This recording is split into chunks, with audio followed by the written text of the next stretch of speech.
My sister's wedding is this weekend, and I was tasked with picking up her 6-tiered cake. As I approached the bakery, a friend called with urgent news. Distracted, I failed to secure it properly, and when I braked suddenly, the entire cake slid off the back seat, splattering across the car floor. Panicked, I called a local bakery who could only make a simple 2-tier cake in time. On seeing the diminished cake, my sister burst into tears, and our mom was outraged. I feel horrible, but it was just a mistake. Now they say I've ruined her special day. It's Halloween, and my family thought it would be fun to spend the night at the old Holloway mansion, notorious for its dark past. They dared me, the youngest sibling, to stay alone in the attic. Eager to prove my courage, I accepted, but I had a plan. I secretly locked all the exits from the inside, thinking it would be a harmless prank.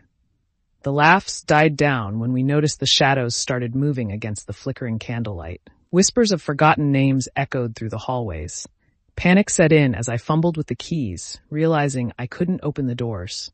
Suddenly, a cold wind swept through, extinguishing the candles, leaving us in utter darkness. Rescue came at sunrise, but a shadow remained with us, unshakable. What lingered wasn't just the fear, but something else entirely. My sister and I inherited our grandmother's house. Everyone talked about how her presence still lingered there. During a family dinner, the candles flickered and the shadows seemed to dance on their own. My sister joked about inviting our grandmother to join us. That's when the room went cold. Moments later, her favorite chair pulled back with an eerie creak, as if someone invisible had taken a seat. Everyone froze, but I saw it as a chance to connect. I set a plate at the empty chair, whispering, "Welcome back, Grandma." My sister thinks I've gone mad, scolding me for disturbing spirits better left alone. But for a brief moment, warm laughter echoed through the room, a laugh unmistakably hers. 3 months ago, my world changed when my mother, Margaret, was diagnosed with a rare, terminal illness. We had always been close, our bond as unbreakable as the family heirloom locket she wore every day for over 40 years. As the disease ravaged her body, she clung to her beliefs more tightly than ever, insisting that her locket be buried with her as a way to keep our family safe. I am Matthew, her only child, and as her health declined, she revealed that the locket contained a secret, a forbidden entity, bound by our ancestors to guard our lineage. She told me, with a frail voice and fevered eyes, that releasing the spirit would bring misery. On her deathbed, she asked me for a promise, to never open the locket and to ensure it went with her to the grave. I hesitated but agreed, the weight of her belief pressing upon my heart. After her passing, as I sorted through her belongings in the dim attic light, I discovered her diary. Curiosity overwhelmed me, and I found entries filled with cryptic warnings and mentions of an impending doom should the locket be tampered with. The night before her funeral, my mind raced with a blend of skepticism and dread. I had always been a rational person, yet there was something about her fervent convictions that unsettled me. I decided, against my better judgment, or perhaps emboldened by it, to open the locket once more before it left my sight forever. As the locket clicked open, the room shivered. A cold breeze swirled around me, bringing with it dark whispers that seemed to snake through the very walls of the house. Shadows danced with malevolence, and I realized the entity my mother spoke of was not just a figment of her imagination. For the next few weeks, odd occurrences plagued the house. My reflection in the mirror would grin when I did not. Objects moved of their own accord. The family dog, Daisy, refused to enter the room where I kept the locket momentarily. Fearful of the chaos I had unleashed, I sought help from a local historian and spiritual guide. She confirmed the locket's dark origins with accounts of previous generations who had suffered when the spirit was released. She offered to help seal it again, but the process required immense faith and the acceptance of personal risk. I returned the locket to my mother's side during the funeral, hoping to restore the peace I had shattered.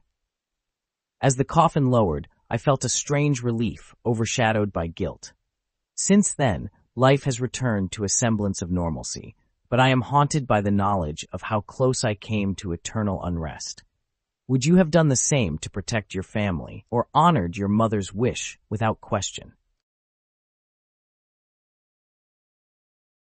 You see, I come from a big family where Sunday barbecues are practically a religious event. My Uncle Bob is the self-proclaimed grill master, but his burgers are as dry as the Sahara, and everyone knows it. I recently discovered this amazing gourmet butcher shop downtown, so I decided to spice things up by bringing some exotic meat to the family barbecue. I got some lovely cuts of bison and even snagged some ostrich burgers, not something you'd find at your average family grill out, right? Now, here's where I might have messed up. I didn't exactly inform my family what they were eating. I just thought it'd be a fun surprise. Everyone raved about how flavorful and juicy the burgers were, showering Uncle Bob with praise.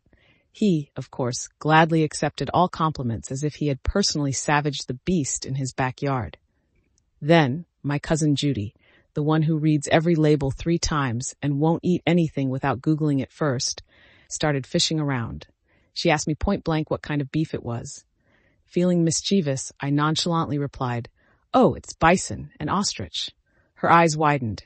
She dropped her plate like it was radioactive. The chaos began. Judy dramatically yells, "I don't eat game meat," which somehow led to Aunt Lisa going all Sherlock, accusing me of endangering her health. Uncle Bob's thunder was stolen, now that the true source of the amazing taste was revealed. More curious family members started grilling me, pun intended, about any other experiments I might have slipped into their meals over the years. It's not like I was out there serving seagull pie or anything. I just wanted to introduce a little variety, something outside of Bob's eternal beef and chicken routine. The climax had to be when my grandmother, bless her heart, stood up and said, "It was the best meal I've had in years, and I'm still kicking," which didn't exactly help my case, but gave me a chuckle.